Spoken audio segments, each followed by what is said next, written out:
This is the web transmission service of the Royal Canadian Military Institute.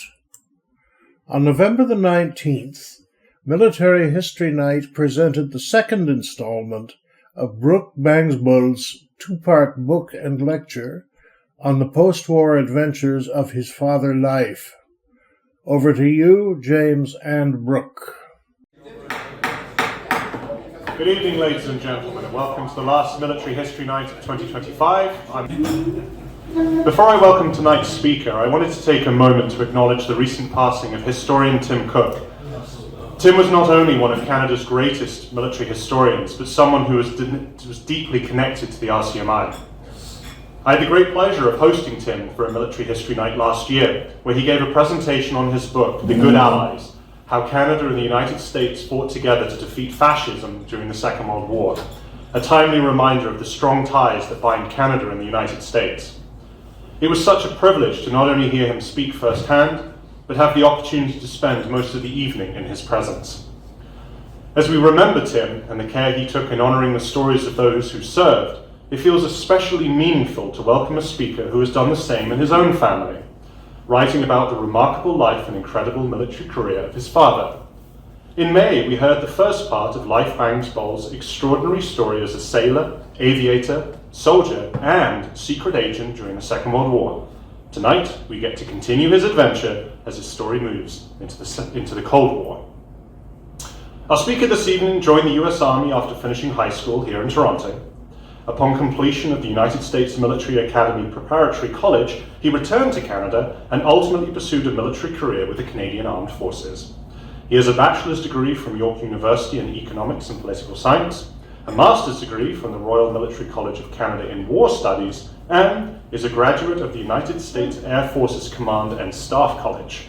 He is currently the executive director of the Royal Canadian Air Force Association located in Ottawa. Please give a warm hand to Brook Bangsboll.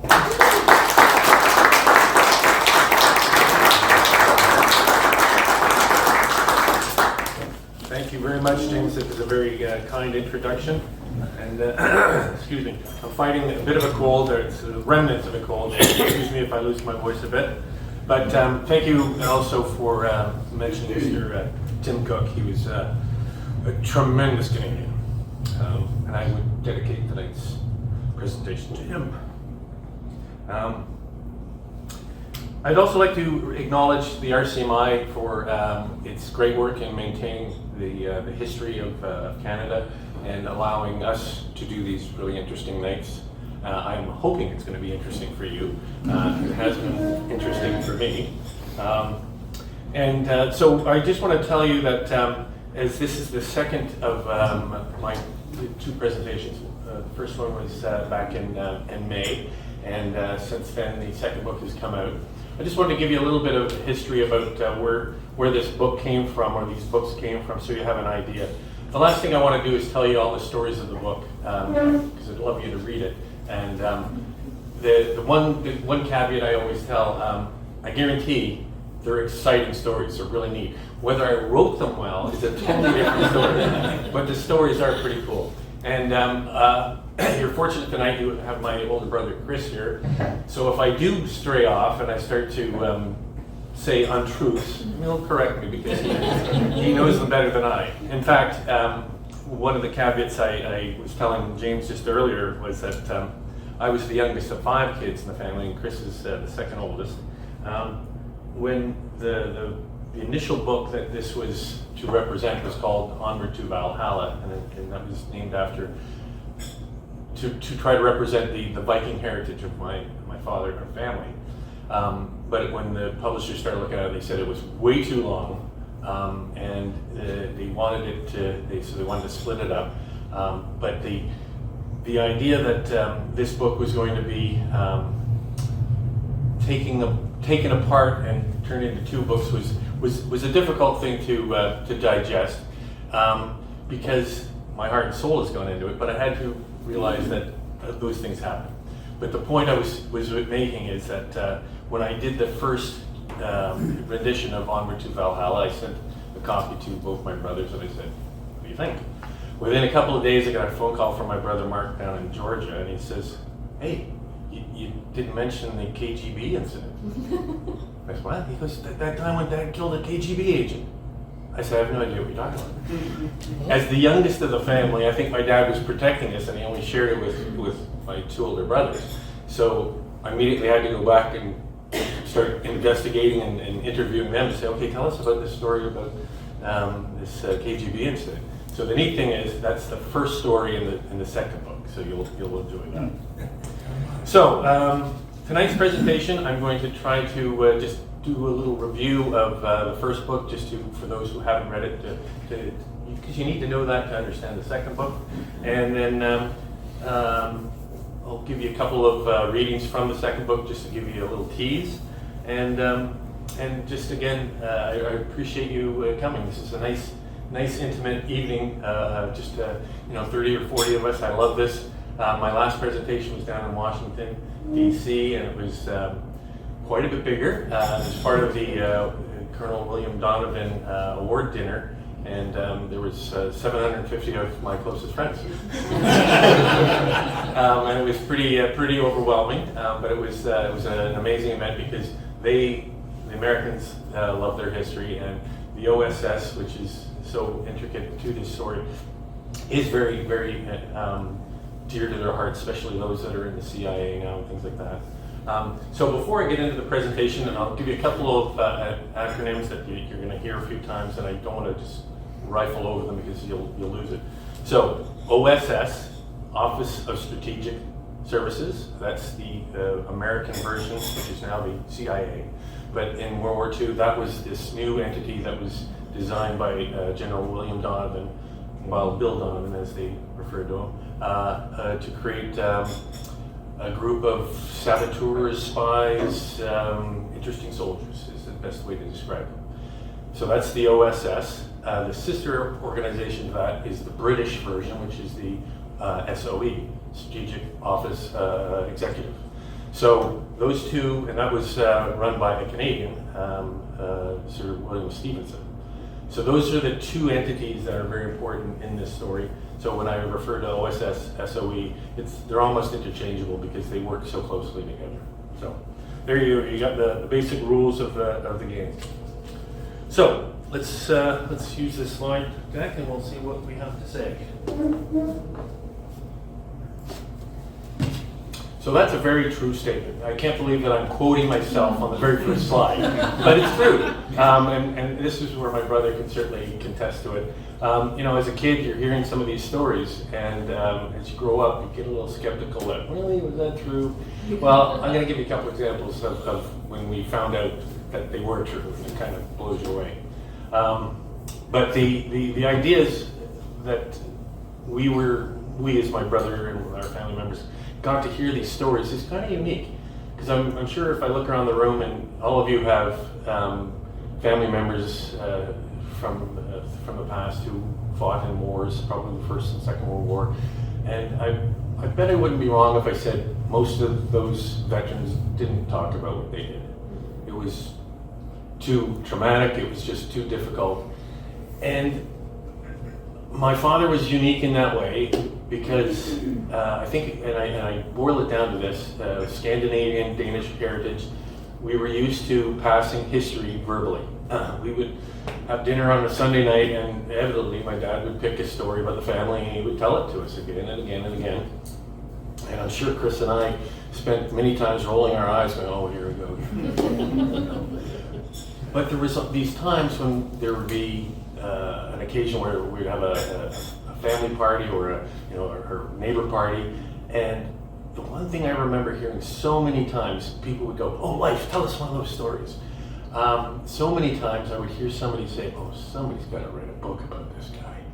And it was many, many years later, and I'll get into that in a minute, when I found out that was going to be me. But when those stories came forward, my dad did not brag about what he was doing. He was really just informing you of what he experienced, what he saw. And surprisingly enough, he did not focus on the hard combat stuff, the really ugly business of war. He would talk about, usually it was black humor, just funny things that happened in war that he and his buddies would laugh about, and it's hard to believe. But he said, look, you might have in a month in the battlefield, 2 or 3 days of high intensity combat, and the rest of the time you were sitting around talking to your buddies, waiting for something to happen. And during those long chats, you would learn about them, and you'd hear stories about them growing up and funny things. And those are the stories that my dad brought forward, were usually pretty entertaining. So anyhow, that particular quote really sums up the whole process. And I will nudge on a couple of instances where I refer to it as an aha moment when that story that I, as a kid, was going, oh, that cannot be true. I come across a document in an archive and go, oh my goodness, it was true. So I refer to the Viking Called Arms only because the initial book that I was writing was really just a story of all the stories that my dad had told us, and I just wrote them chronologically as I recalled them and as my brothers recalled them. Just kind of wrote it as a timeline, and it was just destined just to be for our family. That was the objective. It wasn't until it was finished, and I had a couple of professional writers look at it, and they said, no, there's a real story here, and if you rewrite it into more of a novel, they said you could really bring out the richness of the story. So that took me another couple of years to do, but I think it was worthwhile, and eventually we've got those 2 neat books that are sitting in front of me. So, and I'll be honest, every story in there is as true as I know. I try to validate every story with as many facts as I can, either a military report or a letter, from my dad or one of his friends, which indicate, okay, that's where he was at that time, so that validates that bit of the story. Some of them were hard to find, and some of them I really couldn't find, but I was able to at least network enough information to triangulate that and say, I'm pretty sure that happened, and I think it happened there. So, over the next 30 minutes or so, as I've already talked about the origins of the book, or the books, I recap a little bit about book number 1 to highlight some of the neat stories. A couple of photos are in here, and then I'll just do a couple of readings from book 2, and then answer any questions you might have about it. So, like any great story, one should start where? At the end. So that's Arlington National Cemetery on the 18th of December 2001. It's my father's procession. And it was right about that time I started going, this is bigger than I expected. I didn't know what was going on. And before we go on to the next slide, as the youngest of the family, the man I knew was a pretty overweight guy with bad knees, two canes. He'd injured himself paratrooping for years, and then had an incident when he was working with the Pinkerton's security company here in Toronto. There was a bit of a riot at a Grey Cup game, I think, and he got knocked over and re-injured his knees. But what I'm getting at here is the man I grew up with, like when I was 10 or 11, he was a home living guy. He was our dad that lived at home, didn't work, cooked, was a great cook. He wasn't a combat veteran, he wasn't a hero. So when I started seeing this, I said, there's something more here. And then the parade starts. So this is what I did expect. I knew that the Third Army, that's the old guard that are responsible for all of the burials at Arlington National Cemetery. I knew that this is the kind of thing we would see. But what I didn't realize, and I don't think any of our family did, was when the ambassador to Denmark showed up with the military attaché, the military attaché from Norway shows up, the Canadian ambassador and the military attaché shows up. Senior members of all of Dad's major units that he'd ever served with, 82nd Airborne, 187th Combat Regiment, the 504th Combat Regiment, all showed up. And then, to top it off, the Deputy Director of the CIA steps up. So, at that point, I'm going, I don't even know who this is. That's my sister Leslie getting the flag. And that's our ancestors. So part of the research that day that I started, I said, you know what, I'm going to find out about this family. So I went back as far as I could, and fortunately we have a cousin who lives in Copenhagen, Denmark, and she had done a family lineage, and when I went over there to help her do some research on the book, I find out that the gentleman on the left is King Harold Bluetooth, and that's his son, Sven Forksbeard. When we found out that that's part of our family heritage, it was just fitting that Dad would have this kind of lineage in his life. So, quick story about these two fine gentlemen. King Harold Bluetooth was known as the King of Denmark and Norway, and the king who brought Christianity to Denmark and its Vikings. And known as the Great Communicator, because he was able to negotiate with all the other tribes, and that's how he built his power base.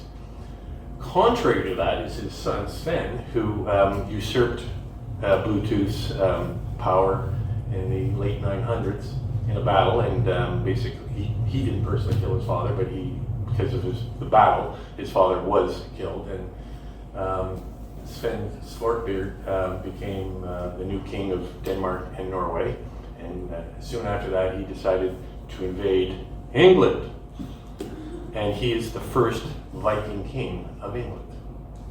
So December 25th, 1013, I believe it was, he became the first Viking king of England. So I had no idea that was part of history. So bear with me here, we're going to have a couple old photographs, but it's just to try to give you a little bit of a picture into some of the family characters. Top photo there, that's from the mid-1800s. Sorry, I forgot the name of the regiment, but the gentleman second from your left on the back row, that's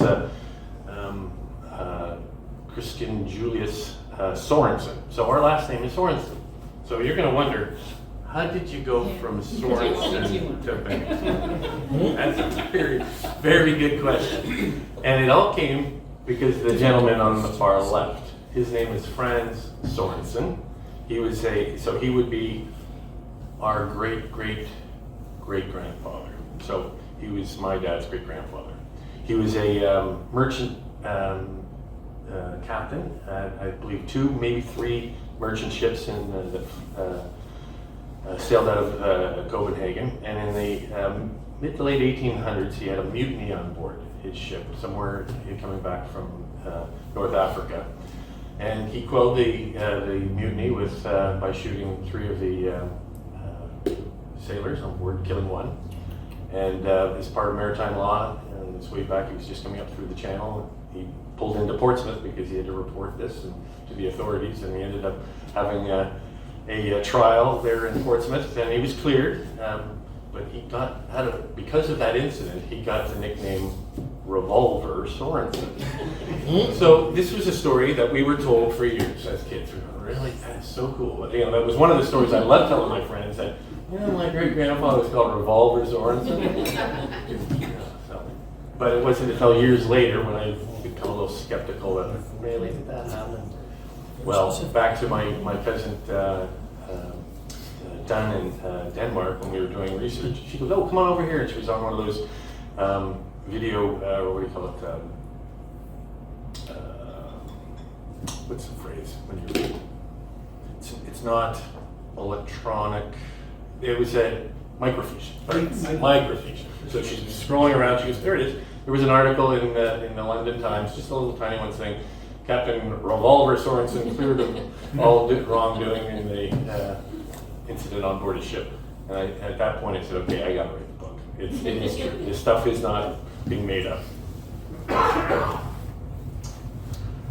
A couple of old family photos. So that's right in the middle there at the bottom part. That's Leif Bangsboll, his mum Rigmor, and that's him by the famous mermaid in Denmark. and that's his father there, Frederick, always the sailor, and again his mom sailing with him. So, and then that's his young sister Yuta.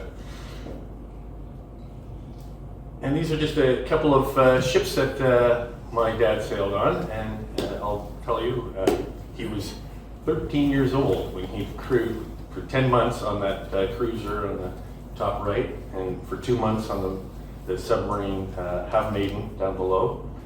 And then he served as the cabin boy on the Hecla there a few years later. And the one at the top left is the Danish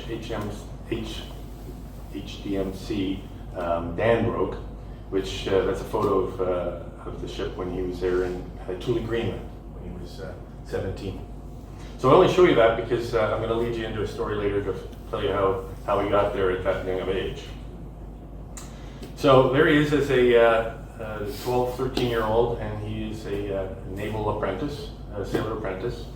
And the reason he's there is fairly tragic. He was 10 years old when both his little sisters passed away of meningitis. And then 2 years later, when he's 12, his mother passes away of tuberculosis. So this young boy is left in the care of a very loving father, but he is a sea captain. His job is to be at sea. So he took him to sea. He said, "I got to raise my kid, but I got to be close to him because of this tragedy that's happened to the family." So he takes this young fella, and for a year, Leif is at sea, either on a cruiser or a submarine. So I don't know about you, but when you were 13, I was playing road hockey.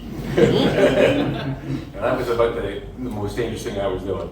So it was a very important year for him because, and I won't go into great detail here, but I think my father really resented his father for letting his family die. You know, that he was at sea and the family's dying, he shouldn't have been at sea.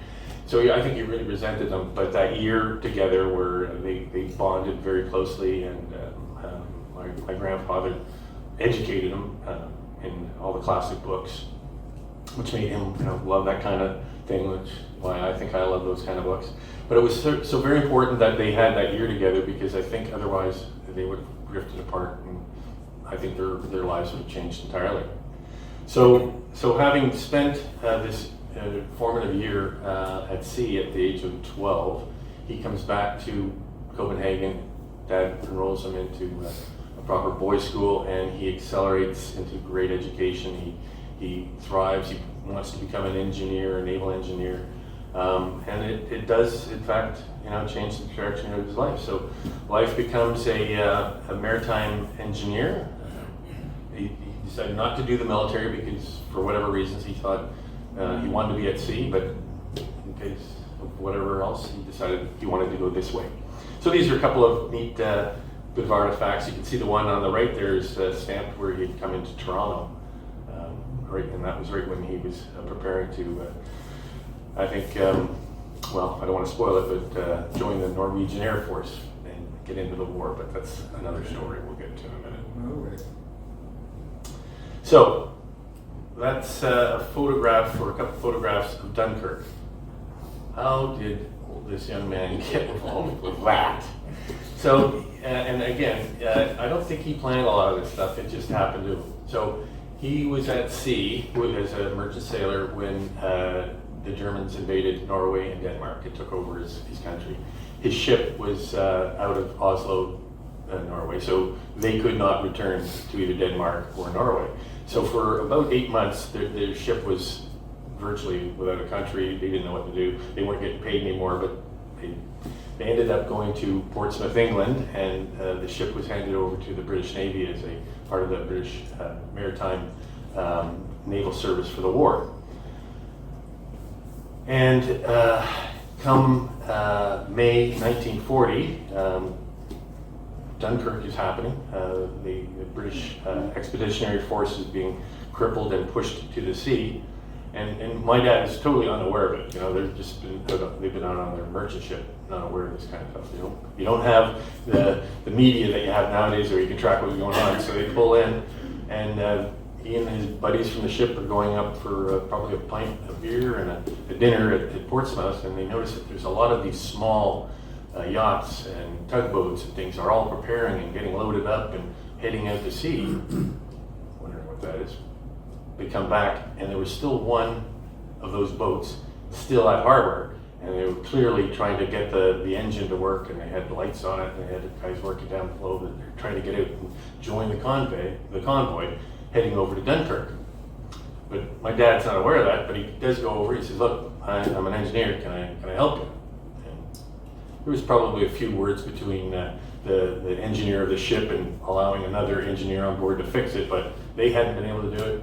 Sure enough, my dad gets on board, and within a couple hours, they got this thing running. And the captain of the ship says to him, "Hey, you want to come with us? We're gonna go rescue some soldiers from Dunkirk." I got nothing better to do.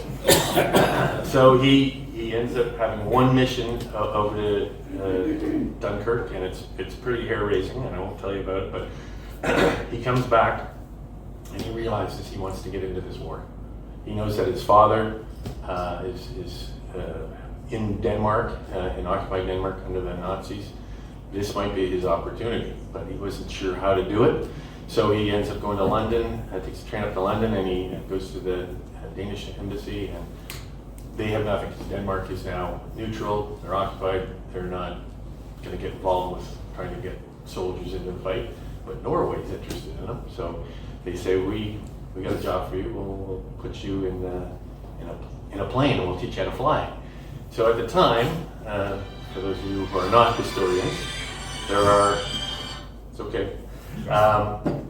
there was something called the British Commonwealth Air Training Program, which was a great thing that the Canadians did to contribute to the Allied effort.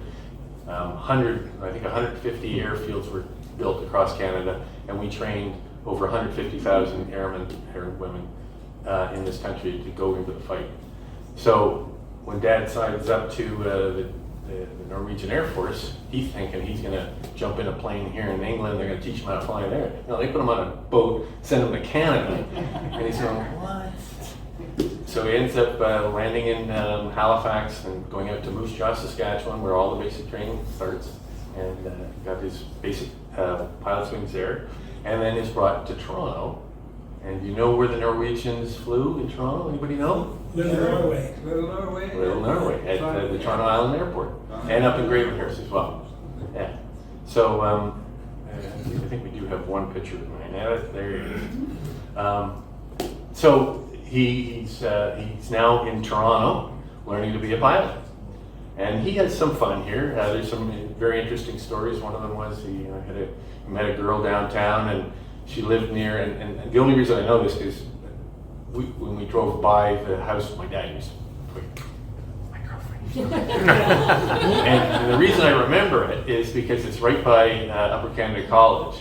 He says, I used to use that clock tower as my target because I knew her house was right across the street. So when I'd fly my plane, I could buzz right over her house. So I do know where the house is. I don't know if we ever lived there. That lasted a couple of weeks until the father of the young lady called the commanding officer of the Norwegian squadron and asked that young Danish officer not to come around anymore. But that didn't faze my dad. He just moved on to the next one. And you'll realize that at the end, because the last slide in this presentation is just about a lot of women that he dated. I couldn't get over it. I was going thinking, there's another girl. There's another girl. He's a sailor. He was a sailor, for sure. Very sailor. So the photo down below. So first of all, the Denmark one is kind of interesting. So when he was in Moose Jaw, he was the only Dane. They were all Norwegians. They treated him like shit. They just drove him all the time. That he was not one of them. And I think they referred to him as the Danes were the retarded cousins of the Norwegians. So one of the guys took pity on him, and they put the Denmark one on his plane, which I thought was pretty cool. And then the photo down below is it's either him getting his wings or being handed the letter that says, you can resign from the Norwegian Air Force because we have a better offer for you. And that better offer came from him. That is William Stevenson. At the time he was colonel. He was the Donovan. He was the commander of the OSS at the time. And at that time of the war, he was on a campaign to find those special people who had very unique capabilities. And I'll tell you, they weren't all just tough soldiers kind of guys. They liked actors, a forger, if you could forge, if you were handy at robbery. Those are skills they're looking for. What Dad possessed was he could speak 5 languages: Danish, Norwegian, German, French, and English. He was a maritime engineer, and now he's a fighter pilot. That to a guy like that, he says, that's who I want. So as soon as he got his wings as a Norwegian pilot, he was handed his release papers, signed them, and he was handed a contract to be join the American Army. So one morning he was Flight Sergeant Bangsboll. The next day he was Sergeant Bangsboll, U.S. Army. And very quickly he was sent down the States, do basic training, infantry training, and then parachute training, and then sent up to Camp X. And we all know Camp X is about 40 kilometers due east of here in Whitby, Ontario, or what's left of it. That's an aerial picture of Camp X. That's a neat photo. They were training, doing some amphibious landing. So this is probably 1942, early 43, right on the shores of Toronto, Lake Ontario at Whitby. That I used as the front cover of my original book, Onward to Valhalla, which a lot of people said they didn't like because they didn't think it really resonated the whole story, but I thought it was a cool photo. All right, so let's not get ahead of ourselves. All right. So, I'm going to just go back because that's kind of misleading. So, he's now at Camp X in Whitby, Ontario, learning to do stuff that he'd never imagined he'd have to do. And he loved it. He just embraced all the challenges that they gave to him, and it really started to become a part of who he was. In fact, he was so good at being a new trainee that upon graduation they asked him to stay and be an instructor for one serial following that. So it was quite an amazing experience. So while he was there, I got to link in a couple of sidebar stories that are important, because right now we're in Canada and everything he's doing is for Denmark and the United States. He's just training in Canada. Well, while he was at Camp X, they would go up to camp number 30, prisoner of war camp number 30 in Bowmanville, and learn how to extract information from German soldiers. And we certainly didn't do it the way the Germans did. But they did have techniques, and they would practice on prisoners to learn how to draw out information. It was part of their training. Well, while he was there, he met a Red Cross worker named Margaret Henry, who eventually will be my grandmother. And she loves this guy. He's very slick in his American sergeant's uniform. And she was a very kind lady and said, well, why don't you come over for Sunday dinner and meet the family? So next Sunday he does. Love the family. My grandfather on that side fought in the First World War, so they really kind of connected. It was a really lovely beginning of a relationship. My dad also met the 4 siblings, my mother being one of them, but she was only 15 at the time, and Dad is 25, so there's nothing's happened there. But he does promise when the war is over that he would come back to see them and thank them for being so good to him. So he graduates, he finishes the second tour with as an instructor at Camp X, and of course the Henry family know nothing of this. They just think he's there doing some sort of training with the Canadian Army. They have no idea he's training to be a spy, and they won't learn that for years. So from then, Dad is sent quickly down to the United States, back to Washington to regroup, and then he's sent over to England, and he's now working at the SOE headquarters. So you can see these are all OSS members. They're all gathered, having a group shot. On the left there, he's at RAF Harrington. That's the bomber base that there was special operations. So all the aircraft that were used there were all painted black and used in night operations. So he was just practicing his parachute jumping for the upcoming mission, which would be coming very soon. So he's in England during D-Day, but not part of it. He has nothing to do with that. He's looking after supporting SOE and OSS agents that are already in Europe. But he then gets the nod to go, and part of the planning to get into a mission like that is you have to have a secret identity. You need to be somebody else because you're going to be parachuted into occupied Europe. You have to have all the false papers and have to have the storyline because the Germans were very good at tracking truth and tracking lies. So the reason I include this, the gentleman on the right, his name is Jorgen Beck. He went to school with my dad. He went to, in fact, the Naval Academy. But Jorgen was amazing, according to my dad. He was amazing with his hands. He could take apart a diesel engine and reassemble it like nobody else. But he believed he was dyslexic, so he could not pass any of the mathematical exams. He just couldn't do it. He ends up withdrawing from the program or being asked to leave probably. And so in late 1940, he leaves and he tells Leif he's going to join a merchant ship and go to American and hopefully join the American Navy. And the last letter my dad gets from Jorgen, he tells him two interesting things. He goes, "You're going to have to call me George now because when I went through the in-clearance process with the American Navy and the customs, Jorgen Beck spelled B-E-C-H, didn't translate, so I'm George Beck, B-E-C-K. So just so you know, Leif, that's my new name. And oh, by the way, I'm posted to Hawaii, and I'm going to be on the USS Arizona." So, a couple letters later, Leif gets the letters back, undeliverable, and finds out that he was killed on December 7th, 1941. But that's exactly where my dad's mind goes. He says, that's who I will be. Because Jorgen was an only child. He growing up with him, so he knows the whole story. He knows both the parents.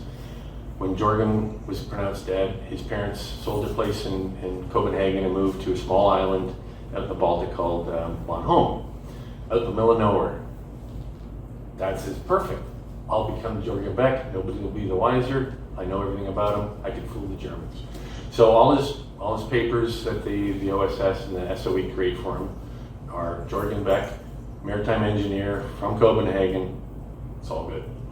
So on the 6th of October 1944, Dad jumps in one of these beautiful aircraft here, all painted black.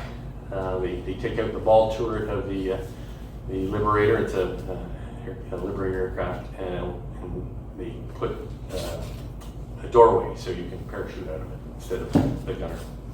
And he's dispatched into occupied Denmark on the 6th of October. And part of his process to be greeted by the Danish resistance, they need a code phrase. And that's why I called the book Onward to Valhalla, because the code phrase was Onward to Valhalla, and the other person or persons have to answer where Odin awaits his Viking sons. So that's kind of the linkage we wanted for the original story. So on the left, that's those cylinders there are full of weapons and ammunition and first aid kits and radios that his aircraft had dropped. And the two people on the right there are Uncle Olaf and Aunt Ragla, who we've never met, and they are not related to us, but they are the ones that met my dad when he jumped onto the roof of their barn.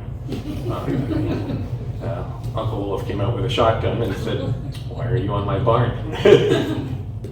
But quickly realized he was part of the Allied effort and helped him get to the resistance.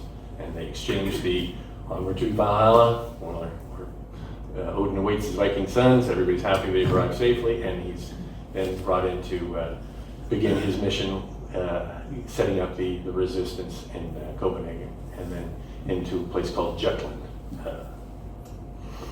Okay, so that's just a quick picture of Denmark. I don't have a wand here to show you, but the large peninsula on the left is Jutland. Dad was working in kind of the central part there, right where all the railway and roads are connected, because that was an ideal place to blow up trains, because they're all going to come right by here, and that's what he did for the next 8 to 10 months. He blew up a lot of trains, because they were German trains taking supplies down south into Germany. Just some photos of what it was like. This is created by myself as part of the plan, because we have a chapter where at the end of this book there's quite an interesting battle in Copenhagen, so I wanted to depict it somehow. So in that photograph on the far left you can see the Danish resistance armband, the red, white and blue, which is the one that Dad actually had. A pistol, akavit. See that bottle there? I believe it's mentioned 36 times in my book. And it's interesting because alcohol played a very important role in being a spy. My dad used to use it to get people drunk and get information out of them. A couple of cases, get them really drunk and then kill them. But my dad had an amazing capacity to drink himself. So he could be doing shots with you and pretending to be drunk, but he really had an amazing stamina, and he used it to his advantage. So you read the book, there's a lot of story to it. And then the rest are, it's just where you see that swastika, that's where the camp, the Rivingen German camp is, and that's just indicating how he had a two-pronged attack with his 100 Danish resistance fighters to come in and destroy the camp. And that was right on the 5th of May, so it's just a couple of days before the end of the war when the Canadians come into Denmark. And that's the old fellow there. As you can see the armband on the left there, and then it's Sergeant Toller behind him, his colleague. And that's after the war's now over. It's probably early May, and that's in Denmark. And that's Dad with his granddad. So a little bit about Grandpa there. So at this point, he's the Commodore. He's the commander of the Danish Reserve Fleet, and interestingly enough, and you'll learn in the book that while Dad was an OSS agent, that his father had no idea, because his father's in Denmark and Dad's far away in Canada training on it. They have no idea what they're doing. So Dad's an OSS agent, and Grandpa is working with the Danish underground at the same time.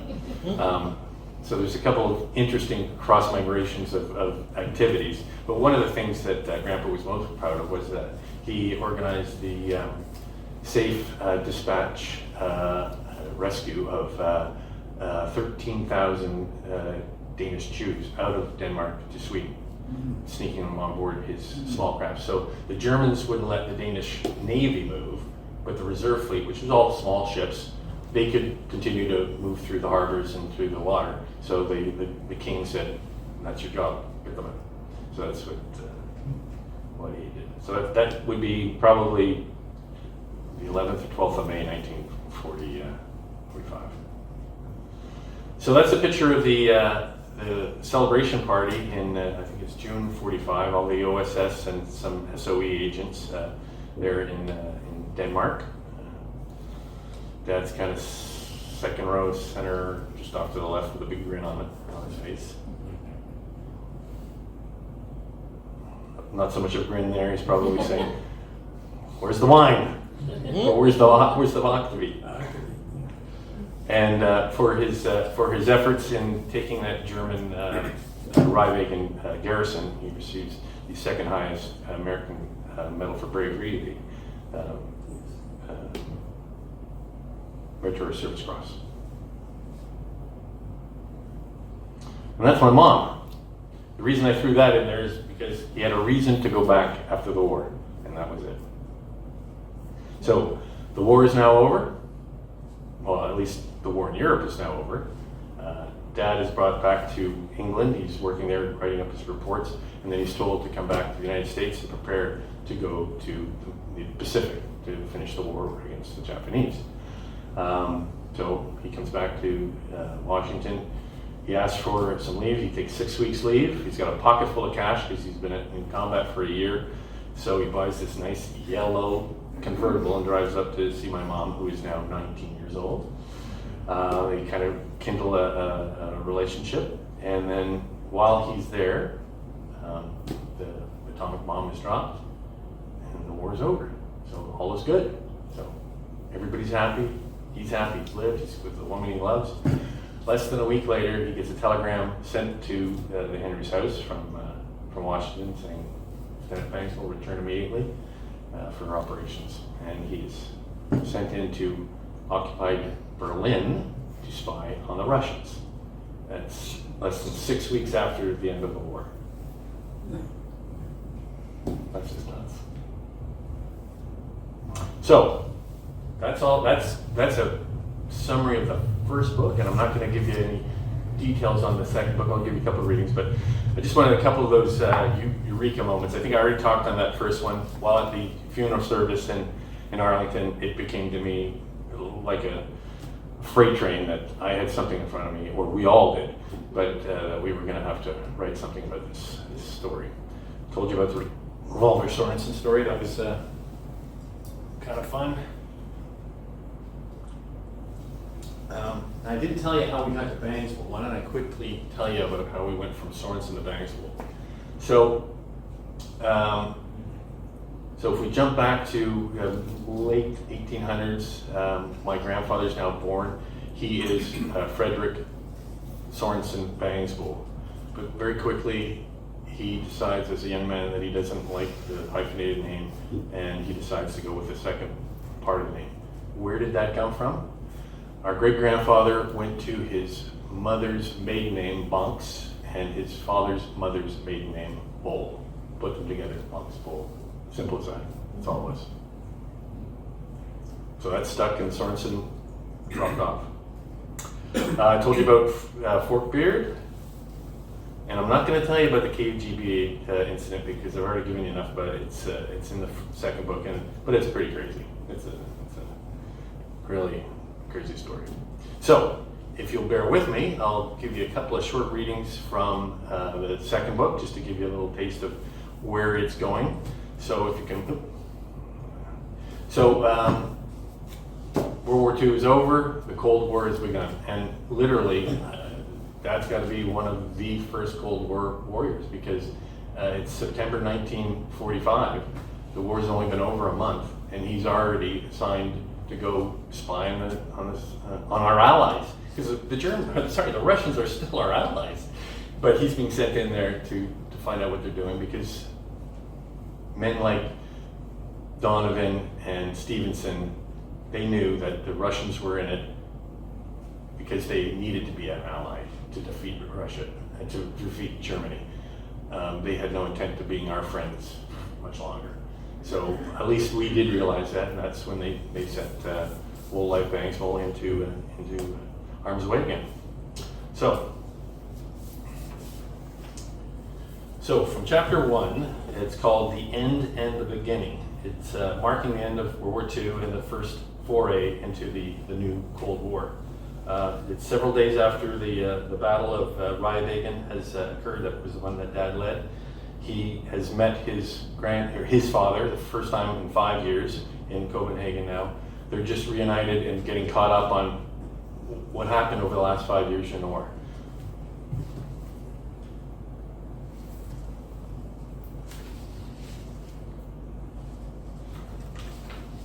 I'm getting old. It happens to all of us, right?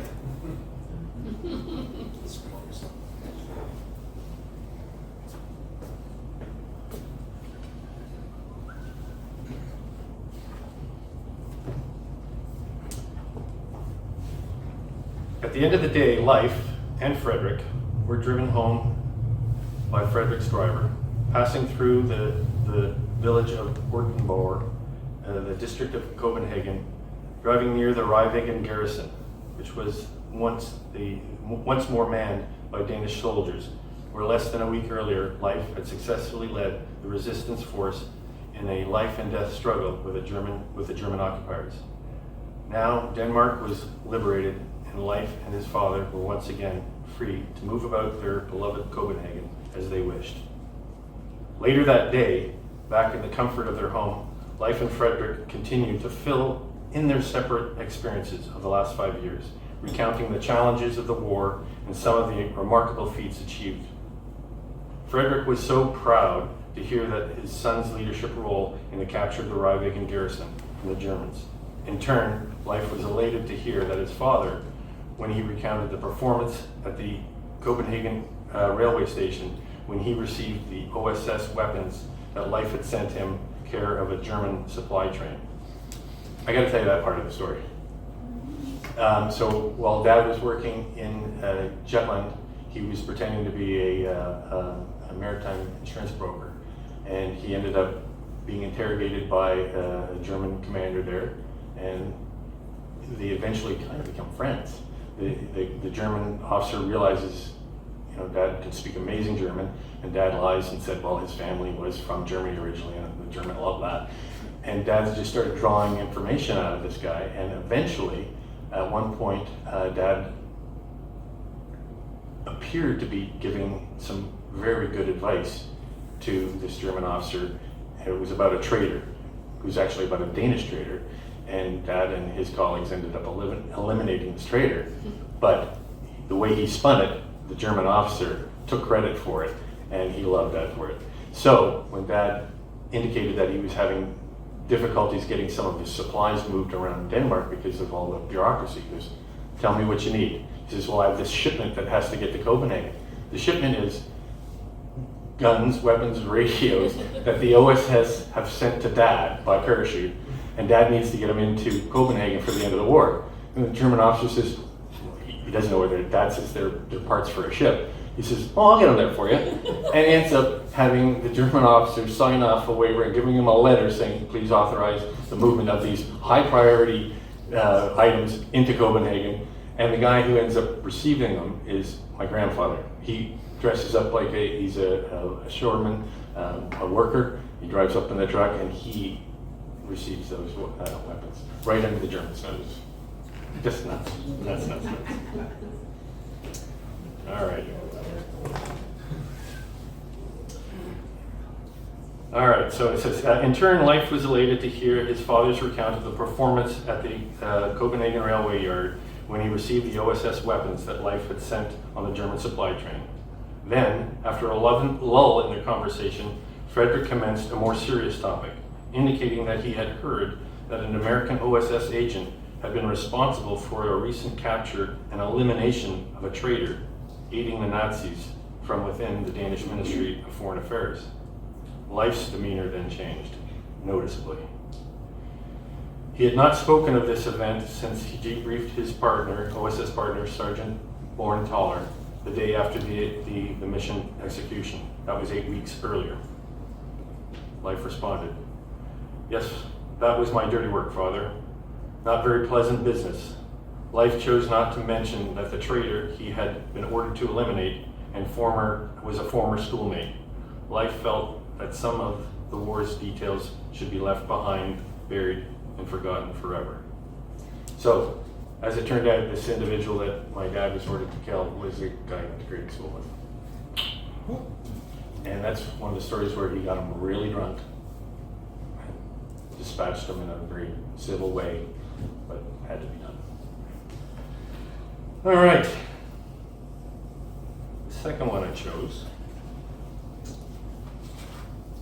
Chapter 2, the Tear Garden Incident, December 1945. Soviets in the Soviet-occupied zone of Berlin. By now, the KGB were suspicious of Dad. So Dad had been in Berlin since September of that year with two of his colleagues, and they were there. He was there again as Jorgen Beck. He was using that same persona. He was now just taking his engineering skills, and he's now working with the Red Cross. There are lots of valid Red Cross workers there. These guys are just agents hidden inside that group to be able to spy on the Soviets. So I can't say for sure how it happened, but I believe this is the most likely scenario. So while Dad's in Berlin numerous times, sometimes 3 times a day, he'd be intercepted, or all his team would be, by Soviets, and they'd say, give me your identification. They would verify him, they would challenge him, just constantly. Eventually, Dad learns, when he's actually talking to his father at the end of the war, he said, my father wanted to go visit the island of Bornholm, where he had the family cottage, and this is where Jorgen Beck's family had moved to after Jorgen had died, out in the middle of nowhere. What happened was, at the very end of the war, Russia occupied Bornholm. There was 600 Germans on the island. The Russians came in and took it, and at that point, the Russians weren't going to give it back to Denmark. So Russians are very thorough in their occupation. So there's maybe 1,000, 1,200 Danes living on this island. They're going to interview every one of them, and eventually they're going to interview Mr. and Mrs. Jorgen Beck. And they're going to figure out, they're going to ask, do you have any children? No. Our one son, Jorgen, died. How did he die? Killed as a sailor in the American Navy in Pearl Harbor. That would raise a light, I think, in their interest. So I believe they started to cross-reference and say, how could, we've got a family here in Bornholm who has a son named Jorgen Beck who supposedly died in Pearl Harbor.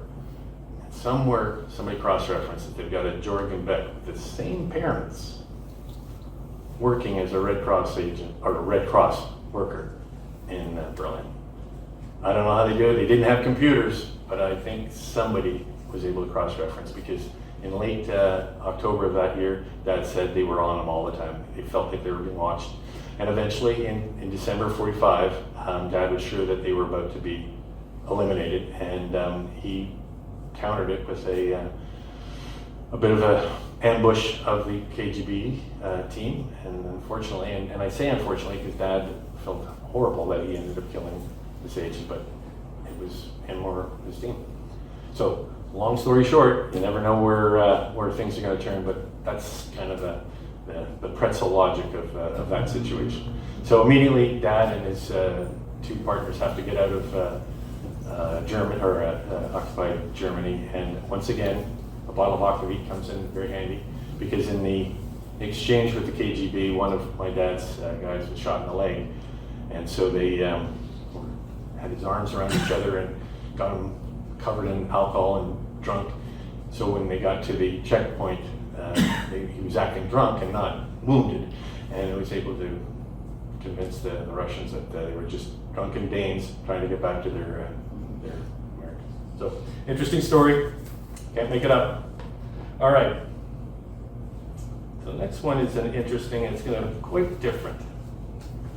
So we're now at chapter 3, and it's called Rakasans. Rakasan is a very interesting word. It is a word that didn't exist, because in Korea, so this is where Dad is in Korea. I don't know where do we want to go here. Immediately after the war, 1947, he's in Japan as part of the occupying force. He's with a unit called the 1st Armored Division. When he's there, they're being replaced by a unit that's just coming out of Korea as part of the defense force there, and they're 187th U.S. Airborne Unit. And while they're there, they get adopted this name called Rakasan, and Rakasan means falling down umbrella man. In Korean, they didn't have a word for paratrooper, so they said falling down umbrella man, Rakasan. So that's the story of the Rakasans. All right. So Dad has gone back to the United States after his tour in Japan. He's now part of the 82nd Airborne, and on the 8th of June, I think it was, the North Koreans attacked South Korea, and the Korean War has commenced. Within 6 weeks, Dad's unit, the 187th Airborne Unit, is preparing to go over to Korea, and this is a little excerpt about his first mission there. On the morning of the 20th of October 1950, with more than 100 military troop-carrying aircraft parked before them, 3,000 Rakkasans of the 187th Airborne Regimental Combat Team assemble on the hot tarmac of Gimpo Airport, located just outside Seoul, the capital city of South Korea. The paratroopers move in orderly yet awkwardly slow pace towards their waiting aircraft, waddling much like overweight penguins under the heavy burden of their combat equipment and their airborne assault troops, methodically lumbered towards their designated aircraft. Like his fellow paratroopers of the 187th, stretched out before him and lined up behind him, Lieutenant Bangsboll was laden down with over 100 pounds of essential combat equipment. He wore a main parachute, a helmet, carried a Thompson M1A1 machine gun, a Colt 45 pistol. He was loaded down with hundreds of rounds of ammunition packed in every available pocket and pouch. He carried a half dozen grenades, a bayonet, a folding and trenching tool, an Army-issue flashlight, a map case, a week's worth of rations, 2 canteens full of water, first aid kit, a poncho, and several pairs of socks. Socks are very important. When you march 100 miles in 2 days, you want to have clean socks, clean, dry socks. Though a reserve parachute was usually part of the paratroops' kit, on combat jumps such as this, where they are jumping from an altitude of 1,000 feet, a reserve parachute was not needed. At that altitude, there would be not sufficient time to activate a reserve if the main failed to open. That was just a fact of life as an airborne combat operator. Hot and uncomfortable, Leif waited patiently on the tarmac for his turn to board his aircraft. Climbing aboard and getting through the troop door of a C-19 boxcar aircraft was not an easy or elegant maneuver. It took the assistance of 3 other paratroopers to complete the task. 2 paratroopers standing in the doorway of the aircraft pulling the next paratrooper up with extended arms, and the 3rd paratrooper unceremoniously pushing from behind. The interior of the aircraft was stiflingly hot, crammed with men and equipment of war, and felt like an oven. The weather in Korean Peninsula in October 1950 was unusually hot and humid, and making these overladen soldiers miserable as they lumbered into their awaiting aircraft. Though still early in the morning, the sun had already begun to beat the thin skin of the aircraft. Paratroopers were already soaked in sweat by simply walking across the tarmac, never mind the exertion required to climb aboard and sit in the oven. Once aboard, Leif made his way forward to his designated position as a platoon commander. As a platoon's leader, he was positioned in the middle of the row of 16 paratroopers, known as the stick of paratroopers, on the port side of the aircraft. His second in command, the first sergeant, was similarly positioned on the opposite port side of the aircraft. The logic being that when they jumped from the aircraft and landed on the drop zone, they would be in the middle of their platoon, ready to fight. Leif sat on the canvas webbing bench seat, the Rakkasans waiting for the airborne armada to depart. He mentally reviewed his pre-jump checklist and drop zone assembly plan. As the minutes ticked by, he began to reflect on his one and only other combat jump. It was the 6th of October 1944, almost 6 years to the day from this second combat jump. But he knew this mission was far different from his late-night clandestine parachute insertion into Denmark as an OSS agent. Then, he was alone.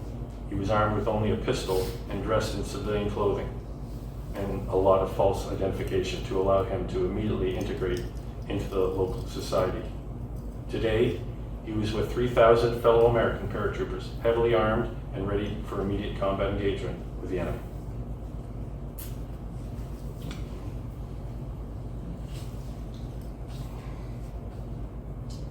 And we've got 2 short ones left, but I want to share this one with you.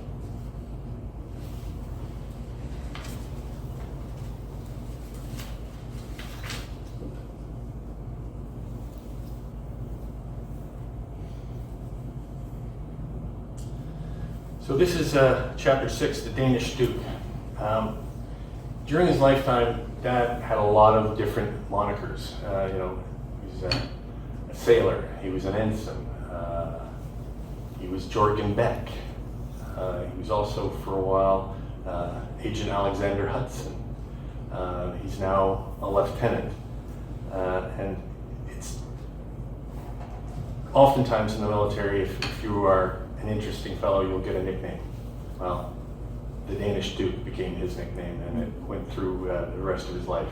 And I think he earned it. He did some unique things, not only combat related, but he was always able to, if they needed supplies, he'd find out how to do it. If they needed booze, he'd figure out how to get it. He was a good scrounger, exactly. And though most of his operations in Korea, the 2 combat jumps he did, including the one I just described, the rest of many of his other missions were all special operations where he would be selected in his platoon to go in behind the enemy lines to do something, blow up a bridge, rescue some UN prisoners of war.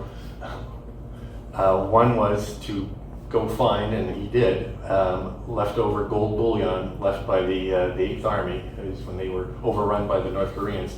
They put it all into a cave and closed it up. He was sent back in to go get it. Just weird like that. But there were times when he was in sheer hard combat operations, and this is one of the few that he described. So I'm just going to read that for you now.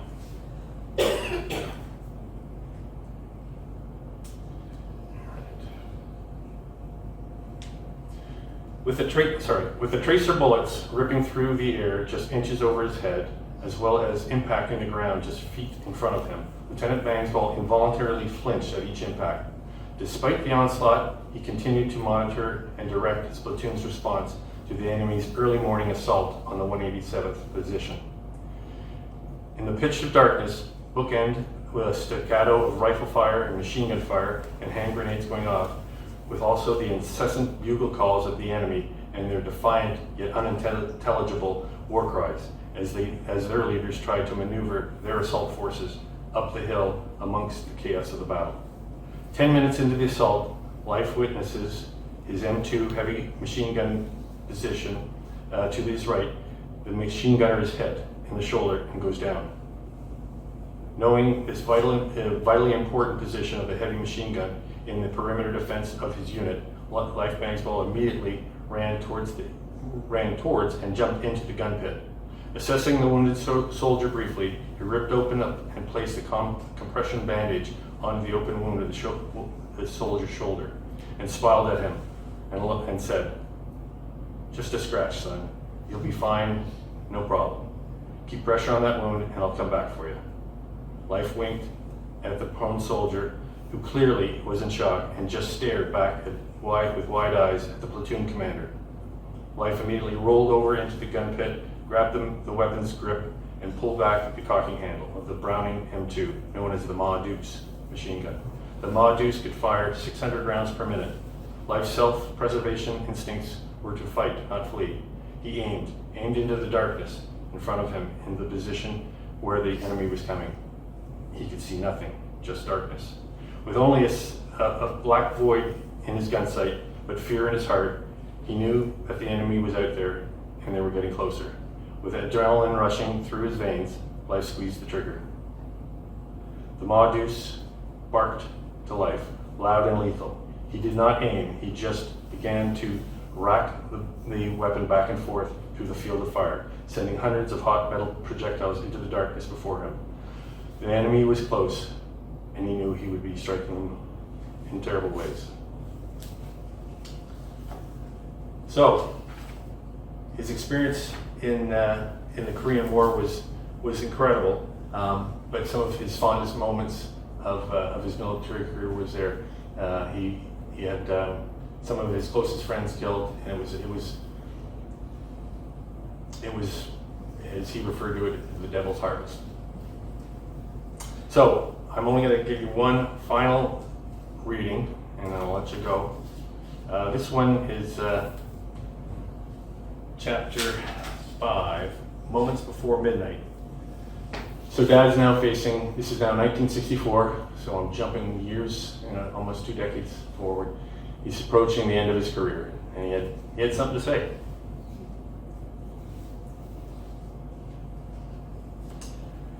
As Leif gazed across the front rank of the soldiers on parade, he noted how young they all seemed.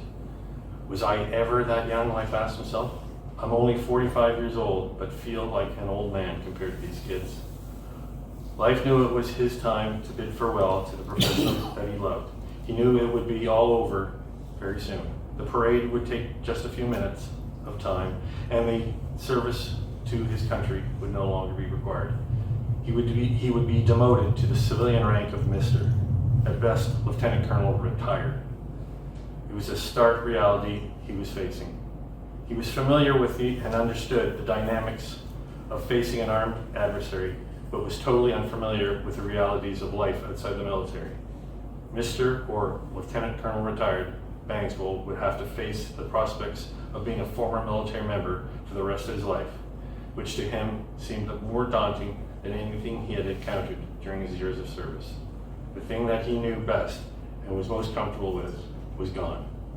What lay ahead was the great unknown. So that took place, that parade, retirement parade, in a place called Commando, Germany. One of the most spectacularly beautiful places you could ever see. And our family, we love going back there. It's a beautiful place. But that was his moment. The sun was gone. He was only 45. So that gives you a little taste for the book. Here's a shot of it was 1997 at my nephew's wedding. That's the old man there up front, and a few of us in uniform. In our family, if you weren't in the military, you were a cop. One of the two. Or if you were otherwise inclined, you married one. And that was in 2019. Out of nowhere, again, Dad's been out of the military for 65 years. We get a letter from the U.S. Army saying the Special Operations Command, which is the commander there on the left, Commander Clark, and his first sergeant, invite us down to Tampa, Florida at the Special Operations Headquarters, where he's given a medal and is brought on into the U.S. Special Forces Commando's Hall of Honor. So it was quite a lovely moment. My brother and I were there representing the family, and it was pretty neat. But 65 years after the fact, they're still remembering him, which is amazing. And as I said earlier, when I was down in Washington, the commander that was receiving the award was the most recent commander of the Special Operations Force. So he was quite thrilled. So, if you're really interested, I can do one or two more stories, but I don't want to prolong it. But these are some of the options you have. I think I already did the revolver Sorensen. But if you're interested, I did the Georgia Beck one too. But if you're interested in one of them, let me know. I'll see if I can give you a quick version. Otherwise, I'm prepared to answer any questions you might have. Hitler's 50th. Everybody does that. Nobody asks the other one. All right. It's a good one. It's a good one. You did that last year. I tell you, they always ask that question. Nobody asks my second favorite one is the Miss Sophie one. So that's a really interesting story too. I'll give you a really condensed version. So, Dad is 17. He's in the Merchant Navy. He had just started that career, so he's been out at sea for a few months. He comes back to Denmark he's going to be swapping into a new ship, but he's got a few weeks off. He's going to visit his dad. So this is 1935, 36. So Dad and his father are getting together, having lunch and what have you, and just getting caught up. And then finally, my grandfather says, "Listen, I got to go on a trip. Would you like to come with me?" He goes, "Oh, sure. What is it?" He said, "Well, I'll give you the background." So, as you can imagine, Denmark and Germany have a long history of wars. They go back forever. The border has moved several hundred times back and forth. So in 1936, the world is concerned about what is happening in Germany, but they're not concerned enough to do much, and they're letting it happen. But the King of Denmark realizes, and I say that very lightly, the King of Denmark, my grandfather, Frederick, went to Naval Academy with the King, so they're friends. So Dad, by extension, kind of knows the family a little bit, so he's treated very well by the family. So the king pulled my grandfather aside and said, look, we have this invitation to go to Herr Hitler's 50th birthday party in Berlin. We can't go. As the king, I cannot go. It would just condone what he's doing, but I've got to send somebody. I'd like to send you. So Frederick says, yeah, okay, I'll do it, sir. I'll go with it. He says, can I bring somebody with me? He says, sure, bring him whoever you want. So he brings my dad, who's 17 years old. Interesting story about that, though. The king says, we have a gift that we want to give Herr Hitler. We'll have it packed up for you and we'll give it to you. Interestingly enough, it's a portrait of the Herzberg Castle, which is right near the border of Germany and Denmark, and it's exchanged hands about a dozen times. The last time was at the Treaty of Versailles. It came back to Denmark. So the king gave this beautiful painting of that castle to Hitler just to say, yeah, it's mine. So Dad and my grandfather get on a train. They go to Berlin, and he's in the stands just up to the left of Hitler. He witnesses these goose-stepping hundreds of thousands of troops and planes flying overhead. And interesting enough, my dad thought it was amazing, and I think my grandfather was absolutely horrified because he knew what was coming. My dad's 17, he's just thinking it's cool. My grandfather's going, this is not good. And he was right. So that's how I got to be at Hitler's birthday party. Any other questions that I can answer for you? You should tell Sophie. What's that? If you have time, you should tell the Sophie story. The Sophie story is a very interesting thing. So, again, it becomes very convoluted. Dad seems to run into old friends over and over again during his time. So if you recall, now this is back in 1944, he's back in Denmark operating as Jorgen Beck with the Danish Underground. And he's meeting with one of the underground leaders in the local area. I think the town was Horsen. He was a banker. And that's how the underground worked, right? They weren't soldiers. They were bankers, lawyers, farmers during the day, but at night they were doing skullduggery, clandestine work. So Dad is meeting this gentleman just at a cafe right downtown. They're in civilian clothes. It's all up and up. But he is Jorgen Beck for all intents and purposes. He did not realize that this Sophie Gustafsson, a girl that he had dated in Copenhagen while he was at the Naval Academy, when the Germans invaded Denmark, her family in Copenhagen sent her out to the countryside to be away from the hardcore German occupation. So she was living with her aunt and uncle there and was a waitress at a cafe. So the two agents are talking, and suddenly this girl goes, Leif Bangsboll? It's not one of you. And the guy beside him going, how does she know your name? And so my dad, very slick, gets up, gives her a big hug, calms it down, said, I'm in the middle of this important business meeting with this banker. Great to see you. Can I come back and meet you tonight after dinner? When do you finish? 6 o'clock. Great. Could you go get us some coffee, some rolls? Sits back down, and the banker, the other not OSS agent, resistance fighter, said, how does she know you? And do you know who she is now? And I said, well, he explains that he was dating her back in Copenhagen. He goes, she's currently dating a German officer here. She's on our list as a collaborator and traitor. This is not good.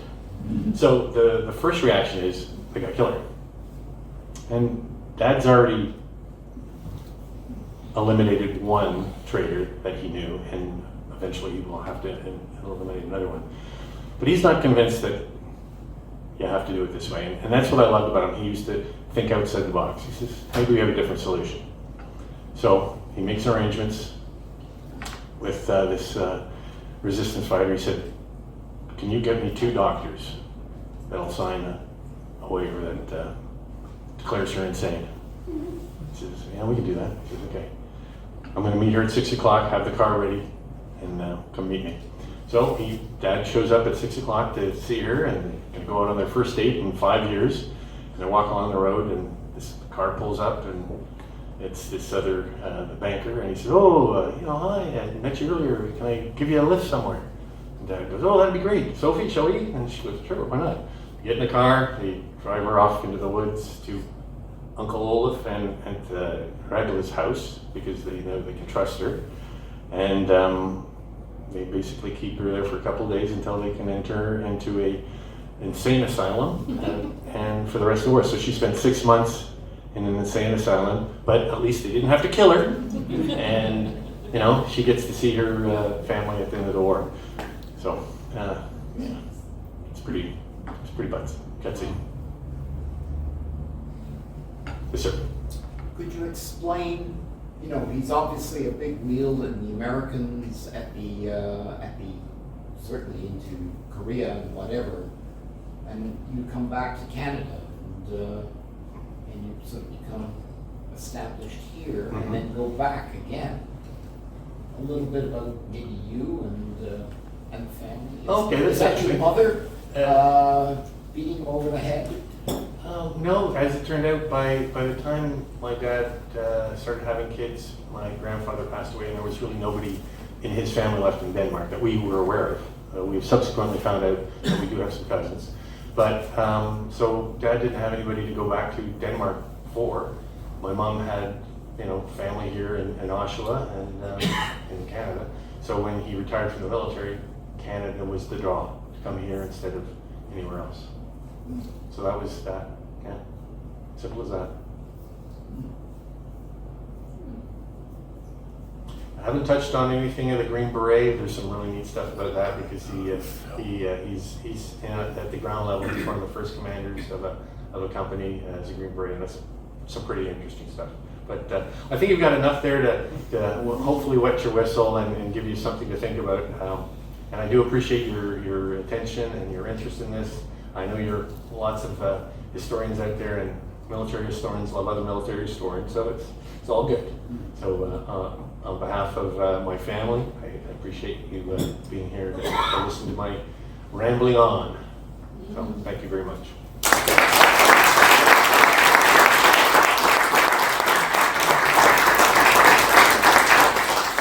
This has been another in our series of webcasts produced by the Royal Canadian Military Institute in Toronto as a public educational service. You can find news of upcoming events and links to our webcast archives at www.rcmi.org.